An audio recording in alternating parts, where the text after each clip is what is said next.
నమస్తే, welcome to Bharati TV. నేను Bapayya.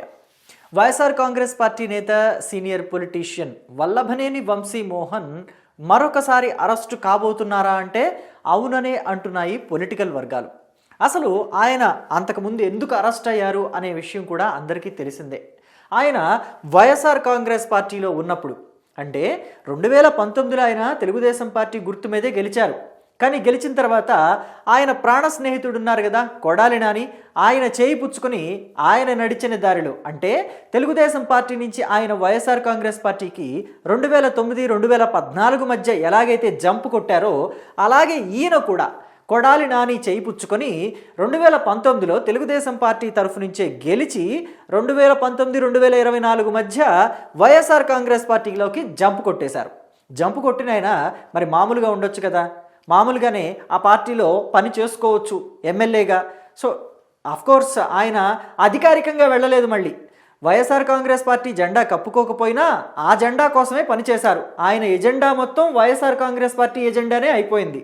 So ఇక్కడ జరిగింది ఏంటి అని అంటే వైఎస్ఆర్ కాంగ్రెస్ పార్టీలోకి వెళ్ళిన తర్వాత వల్లభనేని వంశీ మోహన్ నిజస్వరూపాన్ని బయటపెట్టేశాడు. చంద్రబాబు మీద, లోకేష్ మీద, అలాగే తెలుగుదేశం పార్టీ నాయకుల మీద, ఇంకా పవన్ కళ్యాణ్ మీద, ఇలాంటి వాళ్ళందరి మీద కూడా ఇష్టారీతను నోరు పడేసుకున్నాడు. మరి ముఖ్యంగా చంద్రబాబు సతీమణి మీద కూడా క్యారెక్టర్ అసాసినేషన్కి పాల్పడ్డాడు. అంత దారుణమైన వ్యాఖ్యలు నాకు తెలిసి రాజకీయ చరిత్రలో అసలు మనకి స్వాతంత్రం వచ్చి ఎన్నికలు స్టార్ట్ అయిన దగ్గర నుంచి భారతదేశంలోనే ఇంకా ఎవరు అలాంటి వ్యాఖ్యలు చేసి ఉండరేమో. నాకు తెలిసినంతవరకు ఎవరూ చేయలేదు, వంశీ మాత్రమే అలాంటి వ్యాఖ్యలు చేశాడని నేను అనుకుంటున్నాను. మీకేమైనా తెలుసుంటే మీరు కామెంట్ బాక్స్లో తెలియచేయండి. అయితే ఒక పార్టీ నుంచి ఇంకొక పార్టీలోకి వెళ్ళిపోవటం అనేది అంత తప్పు అని చెప్పేసి నేను చెప్పను. ప్రస్తుత రాజకీయాల్లో అది సర్వసాధారణమే. మామూలుగా అయితే అసలు ఆ పార్టీల ఫిరాయింపులు అవన్నీ కూడా అలవాటు చేసింది వైఎస్ రాజశేఖర్ రెడ్డి, వైఎస్ జగన్మోహన్ రెడ్డికి కన్న తండ్రి. ఆయనే 2004లో వైఎస్ఆర్ ఎప్పుడైతే సీఎం అయ్యారో ఆ తర్వాత నుంచి తెలుగుదేశం పార్టీ నేతలందరినీ కూడా కాంగ్రెస్ పార్టీలోకి తీసుకోవడం మొదలుపెట్టారు. అప్పట్లో రోజా తెలుగుదేశం పార్టీలో ఉంది కాబట్టి సంతలో బర్రెగొడ్డని కొన్నట్టుగా వైఎస్ రాజశేఖర రెడ్డి తెలుగుదేశం పార్టీ వాళ్ళని కొనేస్తున్నాడు అని చెప్పేసి కూడా ఆవిడ కామెంట్స్ విసిరిన సందర్భాన్ని ఎవరు ఇప్పటికీ కూడా మర్చిపోలేరు. సో అదంతా పక్కన పెట్టేస్తే ఇప్పుడు వైఎస్ఆర్ కాంగ్రెస్ పార్టీలోకి 2019 తర్వాత వల్లభనేని వంశీ మోహన్ వెళ్ళి అక్కడ ఆ పార్టీలో జగన్మోహన్ రెడ్డికి నచ్చినట్టు పని చేసుకోకుండా ఆయన ఏం చేశాడంటే మొన్నటి వరకు కన్న తల్లిలాగా తనని సాకి పెద్దవాడిని చేసిన తెలుగుదేశం పార్టీ అంటే 2009లో టికెట్ ఇచ్చింది. ఓడిపోయారా గెలిచారా పక్కన పెట్టండి, మిమ్మల్ని నాయకుడిగా నిలబెట్టినట్టే కదా టికెట్ ఇస్తే. 2014లో టికెట్ ఇచ్చింది, 2019లో టికెట్ ఇచ్చింది. సో అలాంటి తెలుగుదేశం పార్టీ, కన్న తల్లి లాంటి తెలుగుదేశం పార్టీ ఆఫీసు మీద దాడి చేశారు. గన్నవరం తెలుగుదేశం పార్టీ ఆఫీసు, ఏ ఆఫీసులో అయితే వల్లభనేని వంశీమోహన్ కూర్చొని తెలుగుదేశం పార్టీ కార్యకలాపాల్లో పాల్పంచుకున్నారో అదే పార్టీ ఆఫీసుని తగలబెట్టించారు. ఆ పార్టీ ఆఫీసుని ధ్వంసం చేయించారు, నేలమట్టం చేద్దామని ట్రై చేశారు. అదే ఆయనకి పాపమై చుట్టుకుంది. ఆ పార్టీ ఆఫీసులో పనిచేసే వ్యక్తి సత్యవర్ధన్ అనే వ్యక్తి గన్నవరం పార్టీ ఆఫీసు తగలబెట్టిన కేసుల్లో వల్లభనేని వంశీమోహన్ మీద కేసు పెట్టారు. అయితే తెలుగుదేశం పార్టీ అధికారంలోకి రానంత వరకు కూడా ఆ కేసు ఎక్కడా ముందుకు కదలలేదు. కానీ తెలుగుదేశం పార్టీ వచ్చాక, అధికారంలోకి వచ్చాక ఆ కేసు ముందుకు కదిలింది. సత్యవర్ధన్ని కిడ్నాప్ చేసి బెదిరించి భయపెట్టి కొడదామని చూశారు. అది కూడా బయటపడింది.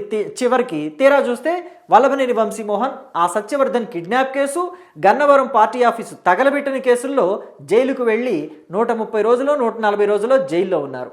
సో సరిపోలేదా? ఇప్పటికీ కూడా ఇంకా గన్నవరం విషయంలో కావచ్చు, లేకపోతే తెలుగుదేశం పార్టీ నాయకుల్ని కెలికే విషయంలో కావచ్చు, వల్లభనేని వంశీమోహన్ తన వంకర బుద్ధిని మాత్రం తగ్గించుకోవటం లేదు. ఇప్పటికీ కూడా తెలుగుదేశం పార్టీకి సంబంధించిన నేతల్ని, కార్యకర్తల్ని కెలికే పనిలో ఉన్నారు. మొన్నటికి మొన్న విజయవాడలోని ఒక తెలుగుదేశం పార్టీ యువనేత పెళ్లికి వల్లభనేని వంశీమోహన్ వెళ్ళారు. వెళ్ళినవాడు వెళ్ళినట్టు భోజనం చేసి ఆ పెళ్లి కొడుకు పెళ్లి కూతురు నెత్తి మీద 4 అక్షంతలు వేసి ఇంటికి వస్తే బాగుండేది. సో పెళ్లి కూతురు తరఫు నుంచి వెళ్ళారు. తెలుగుదేశం పార్టీ యువనేత కాబట్టి ఆయన వల్లభనేని వంశీమోహన్కి ఇన్విటేషన్ ఇవ్వలేదు. పెళ్లి కూతురు తరఫు నుంచి వల్లభనేని వంశీమోహన్ వెళ్ళాడు. వాళ్ళు పిలిస్తే వెళ్ళాడో పిలవకపోయినా వెళ్ళాడో అది వేరే విషయం. మొత్తానికి వెళ్ళింది మాత్రం పెళ్లి కూతురు తరఫు నుంచి. వెళ్ళినప్పుడు 4 అక్షంతలేసి ఇంటికి రాకుండా అక్కడ తెలుగుదేశం పార్టీ నేతలు, కార్యకర్తలు ఉంటారు కదా, వాళ్ళందరితోటి తెలుగుదేశం పార్టీ ముఖ్య నేతలందరినీ కూడా కలగలుపుకుని వెళ్ళే ప్రయత్నం చేశాడట. అంటే ఓ రకంగా లోకేష్కి వాళ్ళకి మధ్య గ్యాప్ తీసుకురావాలి అని చెప్పేసి వల్లభనేని వంశీమోహన్ కుట్రాది. ఎందుకంటే వల్లభనేని వంశీమోహన్ని ఎక్కడా కూడా తెలుగుదేశం పార్టీ కార్యకర్తలు ఇష్టపడరు. ఇప్పటికీ కూడా తెలుగుదేశం పార్టీ కార్యకర్తల్లో వల్లభనేని వంశీమోహన్ మీద ఎలా ఉందంటే కసిగా ఉంది అని చెప్పేసి ఎన్టీ రామారావు సాంగ్ ఉంది కదా, దాన్ని ఇప్పటికీ కూడా వాళ్ళు పాడుకుంటున్నారు. కసిగానే ఉంది, ఇంకా వాళ్ళకి ఆ కసి తీరటం లేదు. వల్లభనేని వంశీమోహన్ని ఇంకా జైల్లో పెట్టాలి, ఇంకా ఎక్కువ రోజులు జైల్లో ఉంచాల్సింది కదా, ఎందుకు వదిలేశారు అనే కసి తెలుగుదేశం పార్టీ కార్యకర్తల్లో ఉంది. ఇప్పటికీ కూడా నారా లోకేష్ వల్లభనేని వంశీమోహన్ పేరు చెప్తే అగ్గి మీద గుగ్గిలంలా మారిపోతారు. సో అలాంటి తెలుగుదేశం పార్టీ కార్యకర్తలకి లోకేష్కి నచ్చని వల్లభనేని వంశీమోహన్ వెళ్ళి తెలుగుదేశం పార్టీ నాయకులు అంటే ఎమ్మెల్యేలు, మాజీ ఎమ్మెల్యేలు ఇలాంటి వాళ్ళ భుజాల మీద చేతులేసి మాట్లాడితే అది ఖచ్చితంగా వాళ్ళకి గ్యాప్ తీసుకొస్తుంది కదా, లోకేష్కి అలాగే నాయకులకి మధ్యలో గ్యాప్ తీసుకొస్తుంది కదా, అది వల్లభనేని వంశీమోహన్ కుట్ర.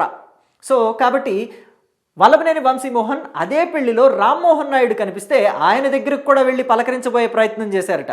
రామ్మోహన్ నాయుడు వెంటనే తన సిబ్బందిని ఆయన దగ్గరికి పురమాయించి అతను నా దగ్గరికి రాకుండా ఆపండి అని చెప్పేసి చెప్పాడట.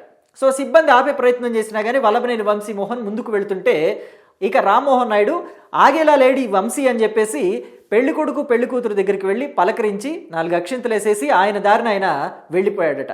ఇది వల్లభనేని వంశీమోహన్ విచిత్ర వైఖరి.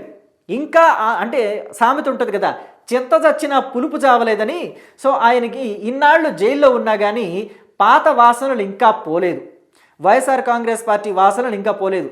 వైఎస్ఆర్ కాంగ్రెస్ పార్టీ తరఫున నాయకుడిగా పనిచేయాలనుకుంటే గన్నవరం నియోజకవర్గంలో విస్తృతంగా పర్యటించటము, ఏవైనా సమస్యలుంటే ప్రజల తరఫున పోరాడటము, కావాలంటే నిరాహార దీక్షలు చేయటం ప్రజల కోసం, ఇలాంటివి ఏమన్నా చేయొచ్చు. సో కానీ తెలుగుదేశం పార్టీ వాళ్ళని వెళ్ళి కెలుకుదామని చూస్తే ఎలాగా? సో ఎవరికో మండింది, ఆయన ఎవరో సునీల్ అంట 2024 జూన్ జూలై నెలలోనో ఆయన మీద దాడి చేశారని చెప్పేసి ఆయన ఇప్పుడు వెళ్ళి కేసు పెట్టాడు. సో మరి ఎప్పుడు కేసు పెట్టినా కానీ తప్పదు కదా, తీసుకోవాలి కదా. పోలీసులు తీసుకున్నారు, కేసు కట్టారు. సో మరి అరెస్టు చేస్తే చేయొచ్చు కూడా, ఎందుకంటే దాడి కేసు కదా, అరెస్టు చేసినా ఆశ్చర్యపోవక్కర్లేదు. ఒకసారి అరెస్టు చేస్తేనే వంశీ ఈ తీరుకొచ్చాడు, ఇంకొకసారి అరెస్టు చేస్తే ఏమైపోతాడు అని చెప్పేసి తెలుగుదేశం పార్టీ కార్యకర్తలంతా కూడా వంశీ మీద ఇప్పుడు జోకులు వేసే పరిస్థితి నెలకొంది. పైగా వంశీ మీద ఇది ఒక్కటే కేసు అనుకున్నారా? పార్టీ ఆఫీస్ తగలబెట్టడం, సత్యవర్ధన్ని కిడ్నాప్ చేయటం, లేకపోతే సునీల్ అనే వ్యక్తిని ఇప్పుడు తాజాగా అతన్ని 2024 జూన్ జూలై నెలలోనూ కొట్టాడని చెప్పేసి ఇప్పుడు ఇంకో కేసు బయటకు వచ్చింది. ఇవి మాత్రమే అనుకుంటున్నారా?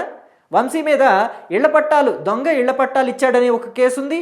అలాగే మైనింగ్కి సంబంధించి గ్రావెల్ తరలించారు, అక్రమంగా గ్రావెల్ తరలించారు, అంటే ఇల్లీగల్ మైనింగ్ చేశారని చెప్పేసి గన్నవరంలో ఆయన మీద కేసులు ఉన్నాయి. ఒక కొండనే తొలిచేశాడు అని చెప్పేసి ఆయన మీద అభియోగాలు ఉన్నాయి. సో వీటన్నిటి మీద కూడా ఆయన కేసులు అన్నీ కూడా తిరగదోడితే ఖచ్చితంగా ఆయన మరోసారి లోపలికి వెళ్ళే అవకాశం కూడా ఉంటుంది అని చెప్పేసి గట్టిగా తెలుస్తుంది. మరి తెలుగుదేశం పార్టీ కార్యకర్తల ఆశ ఇంకొకసారి తీరుతుందా? వల్లభనేని వంశీమోహన్ మరోసారి జైల్లోకి వెళతారా? ఈసారి వెళితే ఎన్ని రోజులు ఉంటారు? ఈసారి వెళితే వంశీ ఎలా మారిపోతారు? ఇప్పటికే అంటే చాణక్య శబదమో లేకపోతే ద్రౌపది శబదమో లాగా జుట్టుకి రంగు వేయకుండా అలాగే ఉంచేశారు. మరి ఇంకొకసారి వెళ్తే ఏమవుతారు, ఎలా బయటకు వస్తారు అనేది చూడాలి. మనమైతే జోస్యం చెప్పలేం కదా ఈ విషయంలో. మరి మీరేమనుకుంటున్నారు? మీ అభిప్రాయాన్ని కమెంట్ బాక్స్లో తెలియచేయండి. Thank you.